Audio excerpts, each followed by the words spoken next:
எல்லாமே சாமி தான், எல்லாம் ஓரிரை கோட்பாடு தான், எல்லாம் ஒரே சாமி தான் அப்படின்னு சொன்னாரு.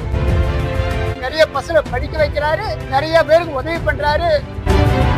மகா துறவி அல்ல, ஆனால் மக்கள் துறவியாக இருந்தவர். மற்ற கோயில் எல்லாம் பணத்தால் உயர்ந்த கோவில்கள், ஆனால் கந்திகுப்பம் பைரவர் கோயில் கவத்திரு பைரவ சாமி குலத்தால் உயர்ந்த கோயில். கந்திகுப்பம் கவத்திரு பைரவ சாமி என்பதை அனைவரும் புரிந்து கொண்டு திருச்சிற்றம்பலம்.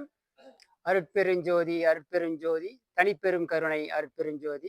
நான் கிருஷ்ணகிரி டேம் பெரியமுத்தூர் அப்படின்ற ஊர்ல இருந்து நான் வரேன். ஒரு 12 வருஷமா இந்த கோயிலுக்கு வந்திருக்கிறேன். நான் முதல்ல இங்க வர்றப்ப ஓலை குடிசையில தான் பைரவர் சாமி இருந்துச்சு. அப்புறம் அன்னதானம் கூட பின்னாடி இருக்கிற ஓலை குடிசையில் தான் நடந்துட்டு இருந்துச்சு. இந்த 12 வருஷத்துல மாற்றங்கள்னு பார்க்கும்போது அது எப்படி சொல்றதுன்னே எனக்கு தெரியல.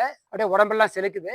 ஓலை குடிசையில் இருந்ததே நம்முடைய கந்திகுப்பம் தவத்திரு பைரவ சாமிகள் கையேந்தி ஒவ்வொருடமும் நன்கொடை வசூலித்து இந்த கோயிலை இந்த அளவிற்கு இவ்வளவு பெரிய மூலஸ்தானம், இத்தனை சாமிகள், அப்புறம் மடம் இத்தனை நிறுவி இந்த அளவிற்கு பக்தர்கள் அப்ப ஒரு நாளைக்கு ஒரு 5 பேர் 10 பேர் தான் வந்திருந்தாங்க. இப்ப ஒரு நாளைக்கு 2000-3000 பேர் வர்றாங்க.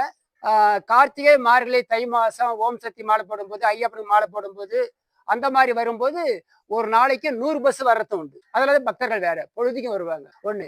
இரண்டாவது கந்திகுப்பம் பைரவ கோயில் அப்படின்னு சொன்னோம்னாக்க நித்திய அன்னதானம். நான் வளரார் பக்தன், வடலூர் போவோம்.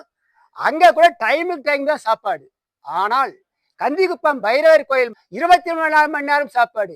அது எப்படி 24 மணி நேரம் சாப்பாடுன்னு நினைக்கலாம். ஆனால் வருகின்ற அந்த பஸ்ல வர்றவங்க போன் பண்ணிட்டு, ஐயா நாங்க 12 மணிக்கு வர முடியும், 1 மணிக்கு தான் கந்திகுப்பம் கோயிலை அடைவோம் அப்படின்னு சொன்னா அவ்வளவு நேரத்துக்கு சாப்பாடு ரெடி பண்ணி அவங்களுக்கு கொடுப்போம். இங்கே படுக்க வச்சு தூங்க வச்சு அனுப்புவோம். அந்த அளவிற்கு சாமிகள் இங்கே அனைவருக்கும் பக்தர்கள் ஏற்பாடு செய்து கொடுத்திருக்கிறார்கள். 3. பைரவ கோயில் என்பது உருவ வழிபாடு. ஆனால் சன்மார்க்கம் என்பது சுத்த சன்மார்க்கம், வள்ளலார் வழி என்பது உருவம் இல்லாதது, ஜோதி வழிபாடு. அந்த ஜோதி வழிபாட்டையும் கூட வள்ளலாரை இங்கே கொண்டு வர வேண்டும் என்கின்ற ஒரு நோக்கத்தினாலே சாமிகள் ஒரு 10 வருஷத்துக்கு முன்னே என்கிட்ட சொன்னதுண்டு. பேசும்போது சொல்லுவாங்க, ஐயா இங்க நான் வள்ளலார் செலவைக்கணும் அப்படின்னு சொல்லிட்டே இருப்பாரு. 2024 ஜனவரி 20ஆம் தேதி இதே இடத்துல சாமி வள்ளலார் சிலையை நிறுவினார். நாங்களெல்லாம் ரொம்ப சந்தோஷப்பட்டோம். தமிழக அளவிலே இருந்து அத்தனை சன்மார்க்க சங்கத்தவரும் இங்கே சிறப்பில செய்யப்பட்டது. ரொம்ப மகிழ்ச்சி எங்களுக்கெல்லாம். கந்திகுப்பம் தவத்திரு பைரவ சாமிகள் மனுஷ உருவம், கடவுள் வடிவம். இப்ப வள்ளலாரை நான் பார்க்கணும், எப்படி பார்க்கணும் சத்தியமா சொல்றேன், அவர் ரூபத்துல பாக்குறேன்.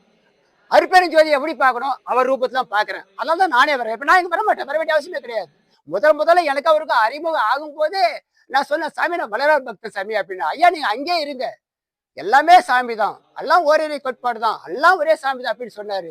அந்த குணம் மனம் எல்லாமே எனக்கு பிடிச்சிருந்துச்சு. அதனால தான் நான் வந்து கொண்டே இருக்கிறேன். மேலும் ஒண்ணு, மற்ற கோயில் எல்லாம் பணத்தால் உயர்ந்த கோவில்கள், ஆனால் கந்திகுப்பம் பைரவர் கோயில் மட்டும்தான் தவத்திரு பைரவ சாமி குணத்தால் உயர்ந்த கோயில். குணத்தால் கந்திகுப்பம் தவத்திரு குணத்தால் உயர்ந்த இந்த கோயிலை கண்ணார காண்கின்றேன். ஓலை குடிசையில இருந்தே மாடம் மாளிகையாக்க என்று சொன்னால் கந்திகுப்பம் தவத்திரு பைரவ சாமி என்பதை அனைவரும் புரிந்து கொண்டு அவருக்கு நம்மளாம் ஒத்துழைப்பு கொடுக்க வேண்டும். மேலும் ஒரு சில கருத்துக்களை சொல்ல ஆசைப்படுகிறேன்.